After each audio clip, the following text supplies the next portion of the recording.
इस कार्यक्रम के पुण्यार्चक हैं श्री निरंजन कुमार जैन, कुसुम जैन एवं सीए उमंग जैन, जोहराट, असम। पुनीत पाटनी जी, निको पाटनी, अनन्या, अयांश, गुवाहाटी, असम। उदय सेठी, सीए संतोष जैन, दीमापुर, नागालैंड। सीए अरिहंत जैन, सीए नवीना जैन, ऋत्वी जैन, गुवाहाटी, असम। श्रीमती मैना देवी पहाड़िया, डिब्रूगढ़। वर्तमान शासन न्यायिक बर्दवान स्वामी के शासन में तीर्थंकर प्रभु की चरण निश्रा में बैठकर हम सभी जिन देशना का श्रवण कर रहे हैं। आचार्य भवन कुलभद्र स्वामी महाराज ग्रंथ राजसार समुच्चय में जीव के परिणामों की व्याख्या कर रहे हैं, तो वहीं आचार्य भवन विश्वेश्वर जी महाराज उसका विशेष व्याख्यान यहाँ पर कर रहे थे। और व्याख्यान में अपने व्याख्यान कह रहे थे कि हर जीव में भगवान विराजमान है, हर जीव भगवान है, बस प्रकट करने की देर है। दो प्रकार के भगवान होते हैं, एक प्रकट भगवान और एक अप्रकट भगवान। एक प्रकट भगवान, एक अप्रकट भगवान। जो सिद्धालय में विराजमान है, जो समोषण में विराजमान है, वो प्रकट भगवान है, बने हुए भगवान है, बन चुके भगवान हैं। और जो यहाँ पर विराजमान है, ये बनने वाले भगवान है। आज नहीं तो किसी न किसी पर्याय में यदि भव्य हैं, तो नियम से ये सब भगवान बनेंगे। जब भगवान बने गई, तो जैसे आचार्यगण कहते हैं कि किसी स्थान को, कोई स्थान यदि मंदिर के लिए चुन लिया जाता है, कोई स्थान आप खरीद लेते हैं कि यहाँ पर मंदिर बनाएंगे, अपन जिनालय बनाएंगे, तो उस स्थान पर उस स्थान का सम्मान बढ़ जाता है। जब तक वो स्थान नहीं खरीदा था, लोग घर का कचरा वहां पर फेंक रहे थे। जब तक स्थान नहीं खरीदा, लघुशंका दीर्घशंका वहां पर कर रहे थे। लेकिन स्थान खरीद लिया और स्थान ही नियुक्त कर दिया कि मंदिर का स्थान है प्रस्तावित जिनालय, प्रस्तावित मंदिर। तो जैसे ही प्रस्तावित जिनालय वहां पर बोर्ड लगा, आपने क्या किया? कचरा डालना बंद कर दिया, लघुशंका जाना बंद कर दिया, उन स्थानों पर गंदगी फेंकना बंद कर दिया। क्यों? अभी तो जिनालय का कुछ है ही नहीं है। जिनालय का उसमें नींव भी नहीं रखी भी, तो अभी तो जिनालय की जा भी वहां पर नहीं हुआ है, कोई स्वस्तिक नहीं बना है। सिर्फ भावना में आ गया कि ये स्थान पर मंदिर बनेगा। क्या आ गया? कि इस स्थान पर मंदिर बनेगा। जब ये भाव जैसी आता है, उस स्थान के प्रति सम्मान बढ़ जाता है। कोई दूसरा भी वहां पर कचरा फेंक, ए भैया यहां नहीं फेंको, यहां नहीं फेंको। क्यों? ये प्रस्तावित जिनालय है। वो कभी तो कचरा पहले से पड़ा रहने दो, लेकिन अब नहीं फेंको, इसका इन कर दो, अभी मत फेंको। अब यहां पर जिनालय बनेगा। अब एक जब स्थान के प्रति भाव बदल जाते हैं, तो फिर जब तुम किसी व्यक्ति में देख लो ये भगवान बनेगा, तो तुम फिर से उससे अशुभ कैसे बोल पाओगे? कैसे बोल पाएगा व्यक्ति? हमें भगवान दिखता ही नहीं है। घी दिखता है दूध में कि घी अलग से रहता है? दूध में घी दिखता है तुम लोगों को? तुमको दिखता है बेटा दूध में घी? घी देखा है पहले? ये बताओ पहले तो घी देखा है? देखा है कैसा होता है? चिकना सफेद सफेद होता है ना, क्रिस्टल टाइप का। कैसा होता है? पिघल जाए तो क्रिस्टल जैसा लगता है, और जम जाए तो सफेद पीला सा जैसा भी गाग वैसा दिखता है। वो घी आपको दूध में दिखता है क्या? ओ निरंजन जी, नहीं दिखता क्या? हाँ, वो तो भाई दिखता है कि नहीं दिखता, ये पूछ रहे हैं हम तो। निराकरण वो तो हमें पता है, दूध में से निकालना पड़ेगा, पानी में से कौन निकालता है घी? दूध में से निकालते हैं सभी घी। तो आपको दिखता ही नहीं था, हम तो इतना पूछ रहे हैं। कौन को दिखता है इनमें से, इतना तो बताओ तुमको। कोई को दिखता है क्या? अरे मलाई में दिखता है क्या तुम्हें? घी दिखता है कि मलाई दिखती है? मलाई में घी है, दूध में घी नहीं है। तो फिर दूध में बोल दोगी तो क्या फर्क पड़ जाएगा तुमको? मलाई किससे बनी है? दूध से तो बनी है। तो दूध में घी बोलोगे मतलब मलाई में घी तो है ही ना। अब तुम कह रहे दूध में घी नहीं है, मलाई में घी है, तो मलाई निकली कहां से? तो दूध में घी दिखता है कि तुमको? किसको दिखता है? आपको दिखता है? आपको दिखता है? किसी को ही नहीं दिखता। मतलब तुमने कभी घी निकाला ही नहीं उसको? हैं? नहीं दिखता तो तुम घी निकालते कैसे? अगर तुम्हें दूध में घी नहीं दिखता तो तुम कभी दूध से घी निकाल ही नहीं सकते। तुम्हें दूध में घी दिखता है तभी दूध से घी निकालते हो। पानी में तुम्हें घी नहीं दिखता तो पानी कभी नहीं मत निकालते उससे।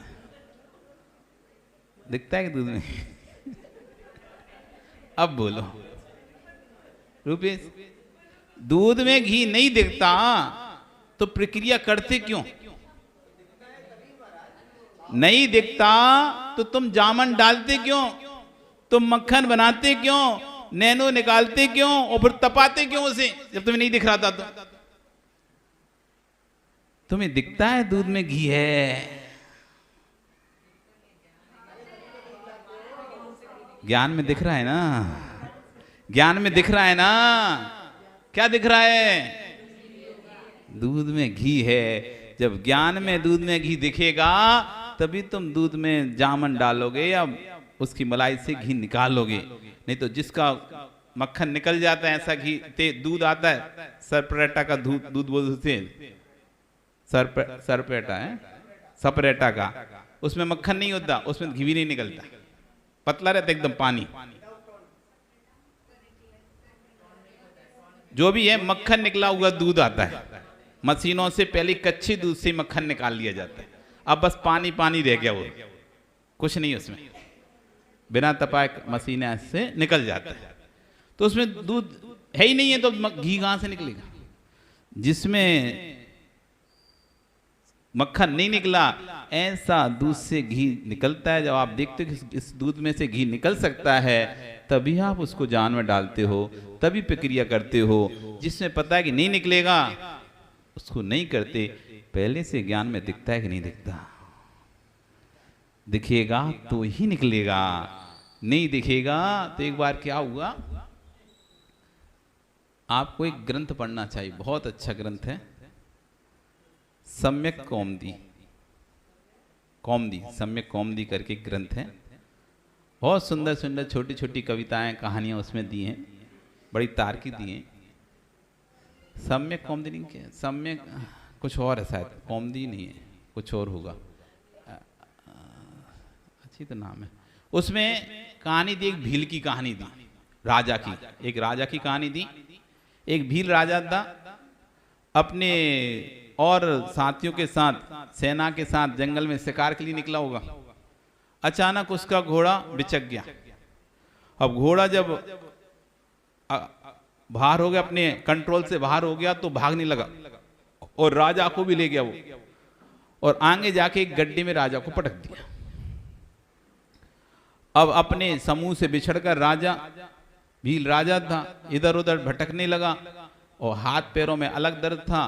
तभी वहां पर एक व्यक्ति जो वहीं कुटिया बना के रहता था, उसने देखा और उनको लेकर आया और पता किया, अरे ये तो हमारे राजा ही हैं। ये घोड़े के कारण से, घोड़े के नियंत्रण खो जाने से इनकी ये दुर्दशा हुई है। वो अपने घर में लाता है, उसकी बेटी खूब सेवा करती है, राजा को दवाई औषधि करती है। उनके घर में एक गाय थी, उनकी गाय थी, तो गाय से रोज कामधेनु उसका नाम था। क्या नाम था गाय का? कामधेनु। उस गाय से दूध निकालते और नए नए पकवान बनाते और राजा को खिलाते। अब राजा तो भील था, तो उसने तो कभी पकवान खाए नहीं, उसने तो मांस मच्छी इनके अलावा कुछ खाए नहीं, तो उसे तो पकवान का स्वाद ही नहीं पता था। लेकिन जब उसने दूध से बने पकवान खाए, उसे तो एकदम ये क्या जैसे स्वर्ग के व्यंजन खा रहा हो। जब वो ठीक हो गया और इधर सैनिक ढूंढते ढांढते फिर उस स्थान पर पहुंच गए जहां पर वो राजा था, तो उनको लिया और उसका शुक्रिया अदा किया कि तुमने राजा की सेवा की, खूब धन दिया। धन के बाद राजा के मन में अब आ गया कि मुझे वो कामधेनु चाहिए, जिससे उससे पूछा तुम हमको पकवान कहाँ से लाके खिलाते थे ये सब चीजें। बोला मेरी कामधेनु है, वो सब देती है, कामधेनु है वो सब देती है, उसी से आपको खिलाते थे। एक नीति कहती है कभी भी राजा को अपनी प्रिय वस्तु नहीं दिखाना चाहिए। इसलिए पहले के जो मकान रहते थे उनमें एक स्थान बाहर के बाहर रहता था। मंत्री संतरी को भी बाद में आया, बाहर के बाहर बिठा लो, बात करो, निकाल दो, आंगन तक भी नहीं घुसने मिलता था। पहले बाहर, उसके बाद एक स्थान जहां पर गद्दी लगी है, भाई यहाँ कर बैठो और वहां पर ही काम धाम निपटाओ और भाई निकल जाओ। घर की स्त्रियां नहीं दिखाते थे, घर की वस्तु नहीं दिखी, क्योंकि अभी इसका मन ललचा गया, कोई चीज देख ली, कल को चोरी कर ले, अपहरण कर ले, और भी कोई कार्य के लिए इसके भाव हो जाए। तो राजा ने जब सुन लिया, अब सुन लिया तो राजा बनो, मुझे तो कामधेनु चाहिए। और राजा राजहट जगत में प्रसिद्ध, बड़े बड़े युद्ध हो गए राजहट के लिए, दासी के लिए, नौकर के लिए, फल के लिए, एक छोटे छोटी चीजों के लिए युद्ध हो जाते थे राजाओं के। उन्होंने देख ली वस्तु, अमुक वस्तु उनके राज में है, अच्छी है, बस हमें चाहिए, नहीं दोगे तो युद्ध करो। अब जैसे ही कामधेनु के बारे में सुना तो अब उसको तो इच्छा थी कि ऐसी हमारे नगर में, राज्य में तो है ही नहीं है, यही चाहिए। उसने मना किया, नहीं मैं नहीं दे सकता इसको। तो राजा ने कहा देखो देना तो तुम्हें पड़ेगा ही, नहीं दोगे तो बलात् ले लिया जाएगा, जबरदस्ती ले जाएंगे। ये लखो धनराशि 500 मोहरें पकड़ाई, वो कामधेनु ले गया। अब ले तो गया, अब घर महल में जैसे ही पहुंचा, उसको महल में बढ़िया अच्छे महल में उसको रखा गया। अब उसे खाने थे पकवान की याद आ रही थी, वो पकवान जो उसने खाए थे वहां पर 2-5 दिनों में, उन सब पकवानों के उसने नाम पूछ के रखे थे। तो वो नाम कामधेनु के सामने एक बड़ा सा पात्र रख दिया, कामधेनु रसगुल्ला दे, कामधेनु बर्फी दे, कामधेनु गुलाब जामुन दे। अब वो कहां से दे? शरबत, कामधेनु मुझे अच्छा दुग्ध दे, वो कहां से दे? अब प्रक्रिया तो उसे कुछ पता थी नहीं, बस ले आया। अब फिर उसने कहा कि हो सकता है आगे से नहीं देती, पीछे से देती होगी। सो उसने पीछे रख दिया, पीछे रखा और प्यार से सहला के कामधेनु दूध दे, कामधेनु दूध दे, उसने मुंह दिया, लवसंक कर दिया, कामधेनु गुलाब जामुन रसगुल्ला दे, उसने, और जब सहला दिया तो उसने गोबर भी कर दिया। वो तो नहीं मिला, ये मिला। अब इसे बड़ा गुस्सा आ रहा राजा को, उसने खूब मारा उसे, खूब पीटा कि उधर तो देती थी सब, यहां नहीं देती, और खूब उसको मार के वापस वहीं ले गया कि तुम्हारी कामधेनु हमारे यहाँ कुछ नहीं देती, हमने इतना इसको बोला, इतना इसने मल मूत के अलावा कुछ भी नहीं दिया। तब उसने पूछा आप एक काम करो, या आपकी पोटली रखो वापस। अब आप देखो आपने क्या हाल कर दिया इसका, मार मार के। आप अपनी पोटली वापस रखो, मुझे गाय वापस करो, फिर बताऊंगा कैसे देती। और ये आप वादा करो या आप हमको दो कि आप फिर से नहीं मांगो कैसे, तो हम बताते हैं कैसे देती है, नहीं तो नहीं बताते। तो उसने कहा ठीक है आप बताओ तो कैसे देती है। उसका ये ऐसे नहीं देती, इससे दूध निकालना पड़ता है, उन दूध से सामान बनाना पड़ता है। कहने में आता है कि गाय ने दिया, लेकिन गाय ने नहीं दिया, गाय ने तो सिर्फ दूध दिया। दूध में हमने सब देखे, रसगुल्ला भी है दूध में बर्फी भी है, दूध में मावा भी है, सब कुछ है, बस बनाना आना चाहिए, सब दूध से बनेगा, छेना भी सब बनेगा दूध से। ऐसी हमारे अंदर प्रक्रिया देखने की है नहीं है, हम सिर्फ बाहरी चीज को देख रहे हैं। अंतरंग भावों को, अंतरंग चीज को देखना प्रारंभ कर देंगे तो हमें इंसान में भी भगवान दिखने लगेगा, ये भी बनने वाला भगवान है। जैसे प्रस्तावित भूमि पर मलमूत्र क्षेपण नहीं करते, ये भी बनने वाला हुआ। इसमें मैं कसाय कैसे कर सकता हूं? ईश्वर में कसाय कैसे कर सकता हूं? इसके साथ मायाचारी छल पट कर कैसे करता हूं? ये बनने वाला भगवान है। कल जब भगवान बन जाएगा तो मैं क्या मुंह दिखाऊंगा, मैंने तेरे साथ छल किया था। आचार्यवन ये कह रहे हैं सब में ताकत नहीं है। हर व्यक्ति नहीं कह सकता। जिसकी दृष्टि में भगवत्ता नियत होगी वो ही पापी को भगवान कहने की सामर्थ्य रखता है। भैया सब में ताकत नहीं है। पापी को भगवान कहने की ताकत साधु पुरुष में ही हो सकती है, असाधु पुरुष में नहीं हो सकती। असाधु पुरुष तो यूं कहेगा, कैसे कह दूं पापी को मैं भगवान? तुम नहीं कह पाओगे क्योंकि तुमको दिख ही नहीं रहा भगवान। जब दिख ही नहीं रहा तो कहोगे कैसे? कैमरे के अंदर भी नहीं है वो ताकत कि किसी की हड्डियों की सफेदी बता सके।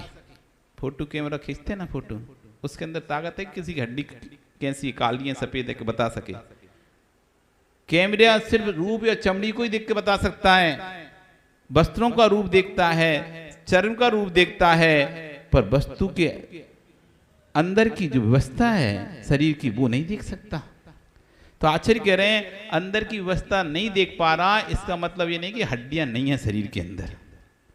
ऊपर फोटो से हड्डियां दिखा रही है, काली है सफेद को नहीं दिखाई देती ना, इसका मतलब नहीं कि हड्डियों की सफेदी का अभाव है अंदर।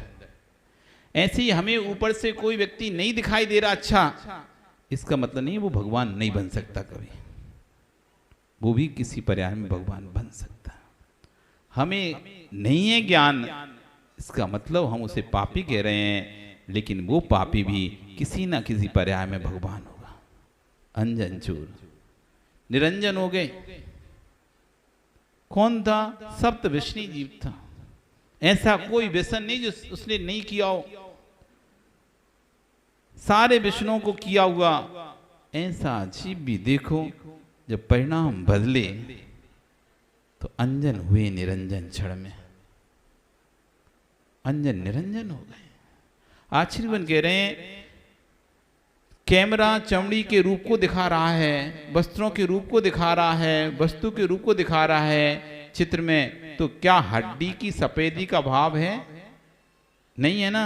ध्यान से समझना, अस्थियां सफेद हैं कि नहीं शरीर में? शरीर में जो हड्डियां सफेद हैं कि नहीं है? तुम्हारे कैमरे में नहीं आ पा रही, इसका मतलब हड्डी का भाव नहीं है। ऐसे ही मित्रों जिसको किसी जीव की पाप पर्याय देखने की दृष्टि है, इसका तात्पर्य ये नहीं है कि उसके भीतर भगवान आत्मा नहीं है। ये क्या भगवान बने? तो कितना पापी आदमी है, अपन तो ऐसे ही बोलेंगे। इसमें क्या भगवान देखे? तो पाप करते साफ दिख रहा है, इसमें क्या भगवान होगा? तो आचार्य भगवान कह रहे हैं बाहरी रूप को देखकर आप अंदर के, जैसे शरीर के अंदर के स्वरूप को नहीं बता सकते, ऐसी बाहरी किसी क्रियाओं देख ये नहीं कह सकते कि ये कभी भगवान नहीं बनेगा।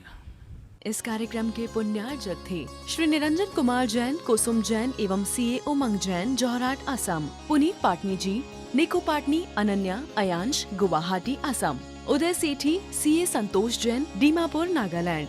सीए अरिहंत जैन, सीए नवीना जैन, ऋत्वी जैन, गुवाहाटी असम। श्रीमती मैना देवी पहाड़िया, डिब्रूगढ़।